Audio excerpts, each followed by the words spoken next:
The Lotus Eaters by Cold Ingadez. It was a perfect world. The mare's first impressions were of rough grass beneath her cheek. It tickled her nostrils as she breathed, and tangled in the long strands of her mane. She blew them away with a snort, rolled onto her belly, and lifted her head to survey the scene around her. Low mists hung upon the clearing, concealing the dozen or so forms that still slumbered. A sliver of red smoke broke the horizon to the east and filled the world with a golden light, a warm touch upon her coat that chased away the stiffness in her muscles. Her joints creaked as she stumbled up onto her hooves, her mouth smacking with the first breaths of morning. A tremendous yawn split her face in half, wide enough to swallow both her hooves, with room left over for more. Breakfast. She lapped at her muzzle with her tongue, tasting bits of grass and the host of last night's love. For a moment the present slipped away, and it was night again, and she danced by the crazed light of the bonfire, and a nameless stallion danced beside her, and she could not tell where her limbs ended and his began. And in the darkness she felt other ponies move around her, their tails swinging and their manes waving with abandon, and all of them utterly, perfectly free. A rumble from her stomach broke the silence, and the memory evaporated like the fading mists around her. She clacked her teeth together, loud enough to stir the nearest ponies into waking, their bleary eyes puzzling at the cold morning mists.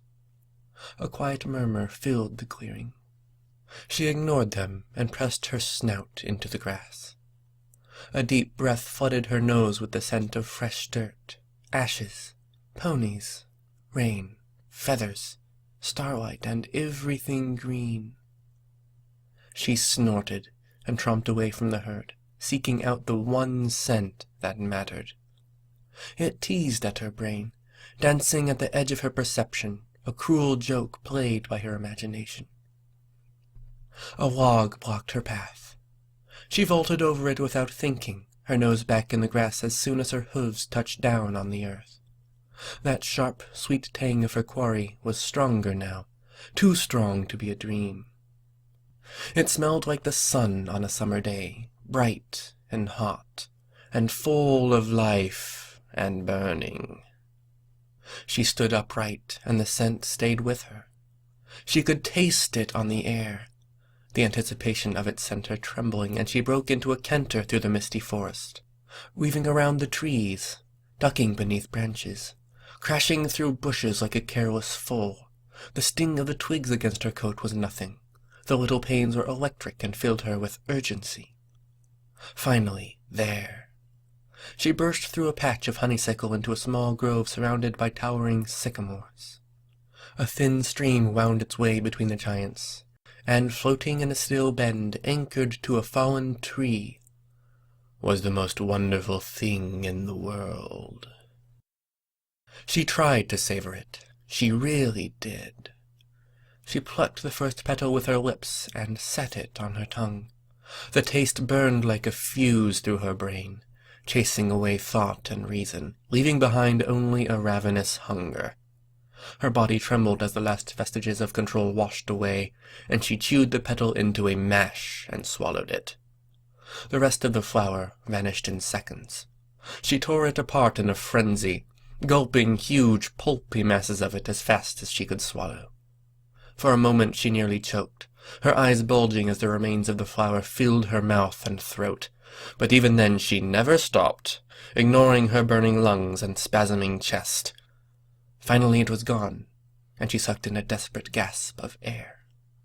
Shuddering, trembling, her lips and gums ragged and bleeding from tearing at the log, she waited.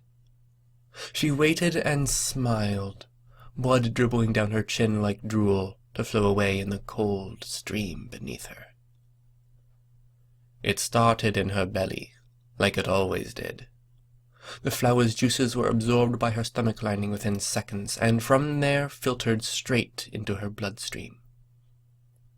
A heady buzz built behind her eyes, and she tossed back her head to howl. Lotus intoxication. Nothing in the world compared. Not food, not sex, not victory, not even princess's love. Nothing was better than the lotus. Her legs shook, splashing her body with water, and she felt her wings stretching so far and so high they wanted to break. She tried to scream and realized she was laughing. With the lotus in her blood, the world was a greater place. Every sound crashed against her eardrums like a bomb. She could feel the wind teasing every hair in her coat. Sound carried from the distant clearing, and she could hear the heartbeat of each pony still rousing from their slumber. Their scents played in her nose. She could taste them. She wanted to fly. Or perhaps the lotus wanted her to fly, for it was all the same.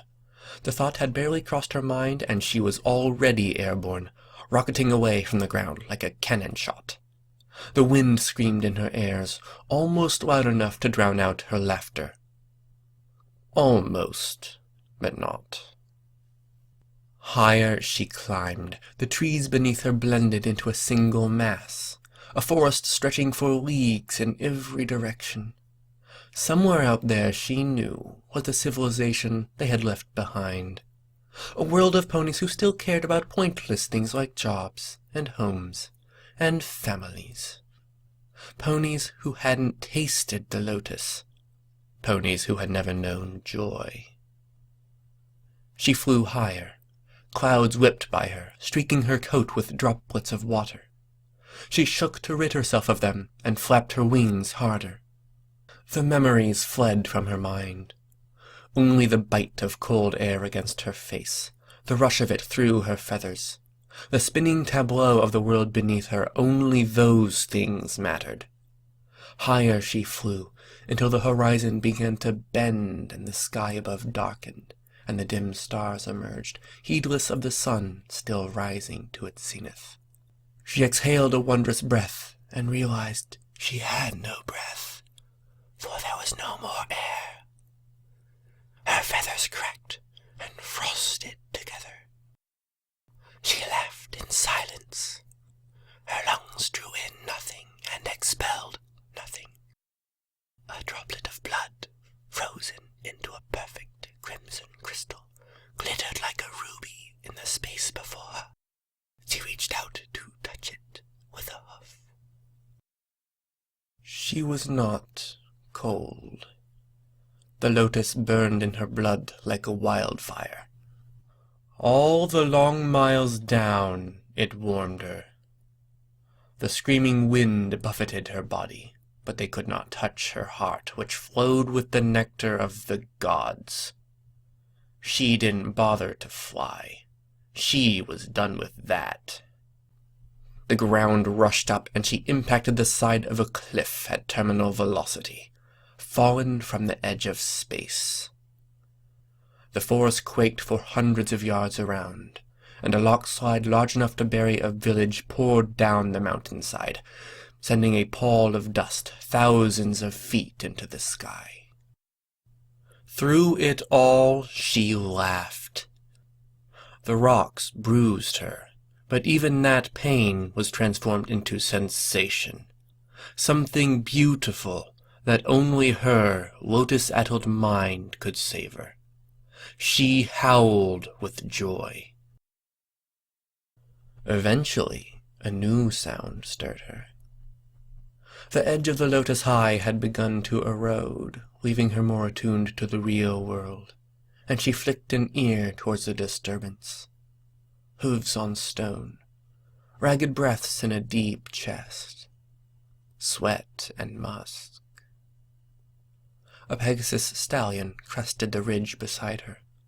A dozen feet away he stopped, frozen, nostrils flared, his eyes wide and fixed on her form, on her face, on her lips. She could see the muscles straining beneath his coat, ready to erupt. His wings twitched at his side, as though unsure if they should be flapping or not. He closed the distance between them with a few steps, and then stopped again. His muzzle lowered until it was even with hers, and slowly, so slowly, he leaned down to lick the blood from her lips. His eyes closed, and he shuddered again. The mare smiled and waited. Those few drops of her blood contained only a vanishing fraction of the original lotus, but it was enough. Enough to turn over a pony's mind, make them a beast, to free them. The stallion's tongue found her lips again, lapping at her sloppily, desperate for any bit of the lotus in her blood. It tickled. She laughed and pushed him away. Wrong answer. He growled, the only warning she had before his teeth sank into her foreleg. The pain was delicious and sharp. Without the lotus, the mare was a gentle and peaceful pony. With the lotus coursing through her blood, she was free of such limits. She laughed and screamed and slammed her forehead into his muzzle. Once, twice, more. The copper stench of blood splashed on her face. He let go with reluctance and stumbled away. They stared at each other, panting, the lotus burning in each of their hearts. He smiled, a savage, wild smile, and when they came together again, she welcomed his lips with her own. It was a perfect world. This has been The Lotus Eaters by Cold Ingadez. Read by Quirky J.